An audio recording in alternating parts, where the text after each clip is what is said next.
एक अमीर जमींदार रहता था। उसे अपने पैसों से बहुत घमंड था। जितने अधिक पैसे उसके पास थे, उतना ही वह कंजूस भी था। अपने खेतों में काम करने वाले किसानों से वह खूब काम करवाता, मगर पगार कौड़ी भर भी नहीं देता था।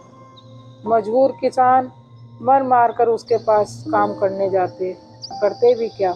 उसी गांव में एक रामू नामक एक किसान रहता था। उसके पास थोड़ी सी जमीन थी। उसी में थोड़ी थोड़ी खेती कर वह अपना और अपने परिवार का गुजारा करता था। रामू बड़ा मेहनती था। वह दिन भर अपने खेतों में काम करता और अपनी मेहनत के दम पर इतनी फसल प्राप्त कर लेता कि अपने परिवार की 2 वक्त की रोटी जुटा सके। उसी गांव में बाकी किसानों के पास रामू के मुकाबले अधिक जमीन थी। वे रामू की मेहनत देखकर हैरान होते कि कैसे इतनी सी जमीन में वह इतनी फसल उगा लेता है। एक साल गांव में भयंकर सूखा पड़ गया। बिना बारिश के खेत खलियान सूखने लगे। गरीब किसानों के पास सिंचाई की कोई व्यवस्था ही नहीं थी। वे सिंचाई के लिए बारिश पर ही निर्भर थे, इसलिए उनकी सारी फसल बर्बाद हो गई। रामू के साथ भी यही हुआ। अपने छोटे से खेत में वह किसी तरह अपने परिवार का पालन पोषण कर रहा था। अब उनके सामने भूखा मरने की नौबत आ गई। मजबूरी के कारण वह गांव के जमींदारों के पास कर्ज मांगने गया। जमींदार कंजूस तो था ही। उसने सोचा कि यदि उसने रामू को पैसे दिए तो वह लौटा तो पाएगा नहीं, इसलिए इसे अपने खेतों में काम पर लगा दे। मेहनती तो ये है ही और मजबूर भी है, कम पैसों में दुगनी मेहनत करवाऊंगा।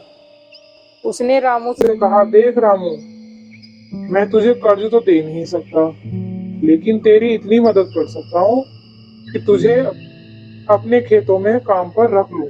तुझे महीने में 1,000 रुपए दे दूंगा। पर मालिक, दूसरे किसान तो 2,000 पाते हैं। रामू बोला। करना है तो कर, वरना मेरे पास किसानों की कमी नहीं है। जमींदार बोला। मजबूर रामू क्या करता, हामी भरकर घर लौट आया। अगले दिन से जमींदार के खेतों में काम करने लगा। मेहनती तो वह था ही, वह खूब मेहनत और लगन से काम करता। उसने 4 महीने का काम 2 महीने में ही कर दिया। यह देखकर जमींदार बहुत खुश हुआ, लेकिन उसके मन में मक्कारी जाग उठी।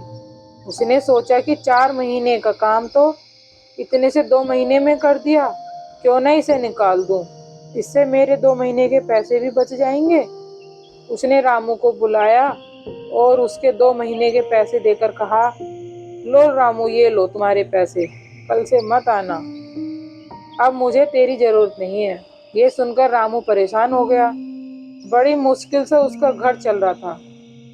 अब अपने परिवार का भरण पोषण कैसे करेगा। वह जमींदार के सामने गिड़गिड़ाने लगा कि उसे काम से ना निकाले, लेकिन जमींदार ने उसकी एक न सुनी और उसे काम से निकाल दिया। रामू आंखों में आंसू लेकर घर लौट आया। चिंता से रात भर उसे नींद नहीं आई। सुबह उठकर उसने फैसला किया कि वह फिर से जमींदार के पास जाएगा और उससे विनती करेगा कि उसे वापस काम पर रख ले। वह जमींदार के घर के सामने जाकर बैठ गया। सुबह उठकर जाट जमींदार अपने घर से बाहर निकला तो रामू को घर के सामने बैठा हुआ देखा। उसने रामू से पूछा, क्या हुआ रामू, क्यों आया है? रामू जमींदार के पैरों पर गिर पड़ा और गिड़गिड़ाते हुए बोला, मुझ पर दया कीजिए मालिक, मुझे काम पर रख लीजिए, मेरा परिवार भूखा मर जाएगा। लेकिन जमींदार ने उसकी एक न सुनी और उसे धक्के मार के वहां से निकाल दिया। रामू उस समय तो वहां से चला गया, लेकिन अगली सुबह फिर सेठ के घर के सामने जाकर बैठ गया। जमींदार ने उसे फिर बुरा भला कहा और भगा दिया। अब तो रोज यही क्रम चलने लगा। रामू रोज जमींदार के घर के सामने जाकर बैठ जाता और जमींदार उसे भगा देता। पूरे गांव में इस बात की चर्चा होने लगी। सब जमींदार को भला बुरा कहने लगे। तंग आकर जमींदार ने सोचा कि क्यों न कुछ दिन परिवार सहित दूसरे गांव चला जाऊं। मुझे घर पर न देखकर रामू यहाँ आना बंद कर देगा। लेकिन अगले दिन वह परिवार सहित दूसरे गांव अपने रिश्तेदार के घर चला गया। 10-15 दिन रिश्तेदार के घर रहने के बाद जब वह घर लौटा तो मोहन को अपने घर के सामने बैठा नहीं पाया। वह मन ही मन खुश हुआ कि चलो इससे पीछा तो छूटा, लेकिन वह चकित भी हुआ कि आखिर रामू ने आना क्यों बंद कर दिया।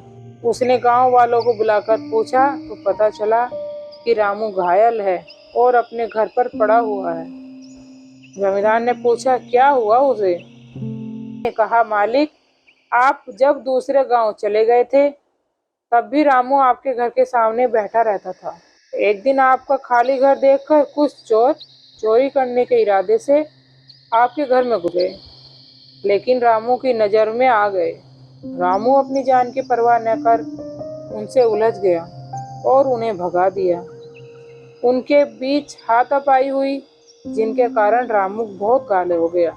ये जानकर जमींदार को खुद पर शर्म आने लगी कि उसने रामू के साथ कितना बुरा किया है, लेकिन उसके बाद भी रामू उसके घर चोरी होने से बचाने के लिए चोरों से उलझ वह पछताने लगा। उसने रामू के घर जाने का फैसला किया। वह रामू के घर पहुंचा तो देखा कि रामू बड़ी दयनीय अवस्था में चारपाई पर पड़ा हुआ है। उसके बच्चे भूख से बिलख रहे हैं। ये देखकर जमींदार का दिल पिघल गया। उसने रामू से अपने किए की माफी मांगी, उसका इलाज करवाया और ठीक होने के बाद उसकी पगार के साथ उसे फिर से काम पर रख लिया। हमें इस कहानी से सीख मिलती है, कभी किसी के साथ बेईमानी नहीं करनी चाहिए, सदा जरूरतमंदों की सहायता करनी चाहिए, अपना काम ईमानदारी से करना चाहिए।